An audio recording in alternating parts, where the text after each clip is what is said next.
নমস্কার, আমি নাট্যকার সনাতন গোস্বামী। প্রায় ৩ দশক ধরে আমার নাটকের মাধ্যমে সমাজে অবক্ষয়, কুসংস্কার, কালো দিকগুলো তুলে ধরার চেষ্টা করেছি। এটা আমি নৈতিকভাবে দায়বদ্ধ। ইদানিং যে দীনকৃষ্ণ ঠাকুরকে নিয়ে সোশ্যাল মিডিয়ায় ব্যাপক একটা হইচই চলছে। কেউ বলছে ধরা পড়লো, কেউ বলছে তার ফেটে গেল কালিরামের ঢোল, কেউ তার শিরচ্ছেদের জন্য দাবি করছেন, কেউ তাকে মেরে ফেলবার হুমকি দেখাচ্ছেন, তার মৃত্যুযজ্ঞ করছেন। কিসের জন্য করছেন আপনারা? না ধর্ম রক্ষার্থে, তাই নয় কি? তাহলে একটু চলুন তো অতীতটা একটু ফিরে দেখি। বিজ্ঞানী কপারনিকাস ধর্মগ্রন্থের বিরুদ্ধে গিয়ে, ধর্মগ্রন্থটা কি? আপনাদের কথা মতো ভগবানের মুখ নিঃসৃত বাণী। বিজ্ঞানী কপারনিকাস ধর্মগ্রন্থের বিরুদ্ধে গিয়ে যে কি ওই ধর্মগ্রন্থে কি লেখা ছিল না পৃথিবী মূল ব্রহ্মাণ্ড, তারা তখন অজ্ঞ ছিলেন যিনি ধর্মগ্রন্থটা লিখেছিলেন। পৃথিবী মূল ব্রহ্মাণ্ড, তাকে প্রদক্ষিণ করছে অন্যান্য গ্রহ নক্ষত্ররা। এই ধর্মগ্রন্থের বিরুদ্ধে গিয়ে বিজ্ঞানী কপারনিকাস গাণিতিক ব্যাখ্যার সাহায্যে প্রমাণ করলেন যে ধর্মগ্রন্থের কথাটা ভুল। আসল সত্য হচ্ছে যে সূর্যের চারিদিকে পৃথিবী ঘুরছে। তৎকালীন আপনাদের মতো ধর্মবাদীরা, ধর্ম ব্যবসায়ীরা, মৌলবাদীরা, ধর্ম রক্ষাকারীরা তার ধর্মগ্রন্থকে ভুল হয়ে যাবার ভয়ে বিজ্ঞানী কোপারনিকাসকে চাপ দিয়েছিলেন, মজলেকা দিতে বাধ্য করেছিলেন যে এই সত্যটা প্রচার করা যাবে না। অব্যক্ত যন্ত্রণা নিয়ে বিজ্ঞানী কোপারনিকাস মারা গেছেন আপনাদের ধর্মরক্ষাকারীদের জন্য। তার মতবাদকে কোপারনিকাস মৃত্যুর পর জিওদার্নো ব্রুনো যখন প্রচার করলেন, আপনাদের মতো ধর্মরক্ষাকারী তাকে জীবন্ত পুড়িয়ে মারল। তাতেও কিন্তু বিজ্ঞানীরা দমলেন না। কোপারনিকাসেরই সূত্র ধরে বিজ্ঞানী গ্যালিলিও অণুবীক্ষণ যন্ত্রের সাহায্যে প্রমাণ করলেন ধর্মগ্রন্থের কথা ভুল, সূর্যের চারিদিকে এই পৃথিবী ঘুরছে। এই প্রমাণ করার অপরাধে কি করেছিলেন জানেন? ধর্মবাদীরা, মৌলবাদীরা, ধর্ম রক্ষাকারীরা তাকে অন্ধ করে মেরেছেন। সেই অন্ধ ঘরে বিজ্ঞানী গ্যালিলিও চিৎকার করে বলেছেন, আমাকে ফাঁসি দাও, মৃত্যুদণ্ড দাও, সত্যটা সত্যই, সূর্যের চারিদিকে পৃথিবী ঘুরছে। বিখ্যাত বিজ্ঞানী আইনস্টাইন, অন্ধকার জগতের একটা আলো ফেলা বিজ্ঞানী আইনস্টাইন, তিনি জীবনের শেষ প্রান্তে কি এসে বলেছেন জানেন? একটা জার্মানি ভাষায় কি চিঠি লিখে গেছেন জানেন? তিনি বলেছেন, সে যে ধর্মই হোক, মন দিয়ে ভালো করে শুনে রাখুন কথাটা, এটা আমার কথা নয়, বিশ্ববিখ্যাত বিজ্ঞানী আইনস্টাইন বলছেন, সে যে ধর্মই হোক, মানুষের একটা আদিম কুসংস্কার, মানুষের দুর্বলতা, আর এই দুর্বলতা থেকে ভগবানের সৃষ্টি। তার বিরুদ্ধে প্রতিবাদ করুন না। আন্দোলন হয়েছে কিন্তু থেমে থাকেনি। তিনি তোপ দেখেছিলেন নিজের ধর্মের বিরুদ্ধেও। তিনি বলছেন বাইবেলে যা লেখা আছে তা আদিম কিংবদন্তিদের মহান করা হয়েছিল। কত গুরুতর কথা বলছেন বুঝতে পারছেন? আর আমরা যদি ইতিহাসটা ঘাঁটি, তাতে কি লেখা রয়েছে? আপনার আমার ছেলে মেয়েরাই সেই ইতিহাস পড়েছে তো। স্পষ্ট ভাষায় লেখা রয়েছে, আদিম সমাজে এই জল, ঝড়, বৃষ্টি, ভূমিকম্প, জোয়ার ভাটা, সূর্যগ্রহণ, চন্দ্রগ্রহণ, এইসব প্রাকৃতিক যে বিপর্যয় হতো বা এইসব যে ঘটনাগুলি ঘটতো, তার সঠিক ব্যাখ্যা, বৈজ্ঞানিক ব্যাখ্যা তাদের জানা ছিল না বলে তারা অলৌকিক শক্তিকে বিশ্বাস করতো। তখন থেকেই শুরু হলো পূজা পাঠ মন্ত্র। এ কথা তো অস্বীকার করতে পারবেন? এখন এখন ঈশ্বর নিয়ে, ধর্ম নিয়ে যারা লাফালাফি করছেন, তাদের তাদের উদ্দেশ্যে আমার প্রশ্ন, আগে ঈশ্বর না মানুষ? আপনারা নিশ্চয়ই ঈশ্বরবাদীরা বলবেন ঈশ্বর, কারণ ঈশ্বর অনন্ত, ঈশ্বরকে ধ্বংস করা যায় না, সৃষ্টি করা যায় না। তাহলে আপনাদের কথা মতো ঈশ্বর আগে, পরে মানুষ, আর ইতিহাস কি বলছে? মানুষ জাতি সৃষ্টি করেছে।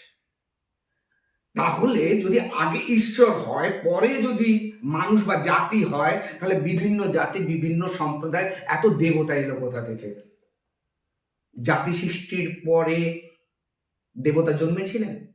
তাহলে আলাদা আলাদা জাতির কি করে আলাদা আলাদা দেবতা তৈরি হলো? না দেবতাদের মধ্যে সাম্প্রদায়িকতা ছিল? তা নিশ্চয়ই নয়। বিভিন্ন বিভিন্ন সম্প্রদায়ের ধর্মগ্রন্থগুলো পড়ে দেখুন। ইসলাম ধর্ম যদি পড়েন তাতে জানতে পারবেন আল্লাহ এই ব্রহ্মাণ্ড সৃষ্টি করেছে। কিভাবে সৃষ্টি করেছে তার পুঙ্খানুপুঙ্খ কিন্তু বর্ণনা দেওয়া রয়েছে। আবার ইসলাম ধর্ম ছেড়ে যখন আপনি হিন্দু ধর্মগ্রন্থ পড়তে যাবেন তাতে দেখা যাবে, তাতে লেখা রয়েছে পরিষ্কার ভাষায় ভগবান কিভাবে এই ব্রহ্মাণ্ড সৃষ্টি করেছেন, কিভাবে সৃষ্টি করেছেন পুঙ্খানুপুঙ্খ বর্ণনা করা রয়েছে। প্রত্যেকটি সম্প্রদায়ের মানুষের তাদের আরাধ্য, তাদের ধর্মগ্রন্থে, প্রত্যেকটি সম্প্রদায়ের মানুষের তাদের ধর্মগ্রন্থে তাদের আরাধ্য দেবতা এই জগৎ সৃষ্টি করেছেন বলে দাবি করা হয়েছে, তার ব্যাখ্যাও দেওয়া হয়েছে। কে স্রষ্টাকারী? প্রকৃত সৃষ্টিকারী বা স্রষ্টাকারী কে?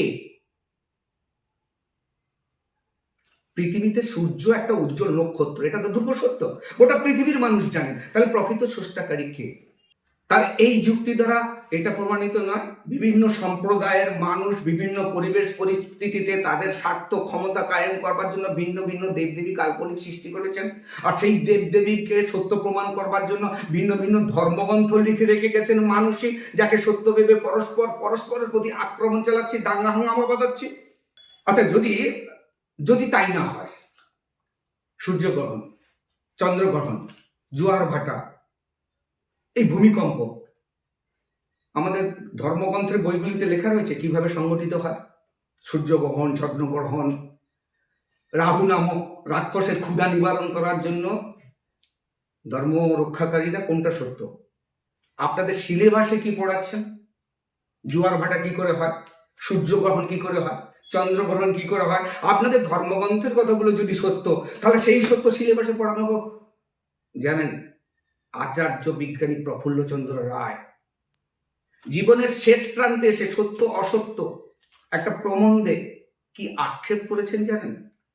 করেছেন যে তিনি 50 বছর ধরে অধ্যাপনা করছেন, তিনি 50 বছর ধরে হাজার হাজার ছাত্রছাত্রীকে শিখিয়েছেন সূর্যগ্রহণ চন্দ্রগ্রহণ কোনো রাহু নামক রাক্ষসের দ্বারা সংঘটিত হয় না। এর বৈজ্ঞানিক ব্যাখ্যা দেয়া রয়েছে, যেটা বিশদ বলতে গেলে ভিডিওটা বড় হয়ে যাবে, একটু পড়ে নেবেন সূর্যগ্রহণ চন্দ্রগ্রহণ কি করে হয় তার বৈজ্ঞানিক ব্যাখ্যাটা।